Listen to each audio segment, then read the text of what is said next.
Module 7. La reconnaissance du support. Avant toute pose d'un système d'isolation thermique par l'extérieur, il est indispensable d'évaluer la nature et la qualité du support.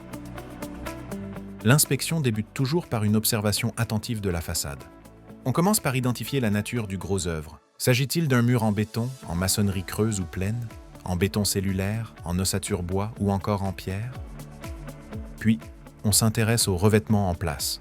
Une peinture, un enduit minéral, un RPE ou encore un parement. On scrute également les éventuelles traces de pollution, comme des noircissements, des algues ou des mousses, qui peuvent parfois être le signe de pathologies sous-jacentes. Si le support est neuf, on veille tout particulièrement à vérifier son niveau de séchage. La planéité doit également être vérifiée. Cela permet d'anticiper d'éventuels travaux de rattrapage. On tolère un écart maximal de 10 mm sous la règle de 2 mètres. Les fissures ne doivent pas être prises à la légère.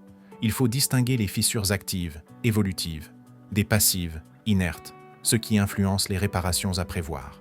Des sondages ponctuels sont également utiles. Ils permettent de déterminer la composition exacte du support, en cas de doute ou de structure complexe. Aussi, un test de sonorité est primordial.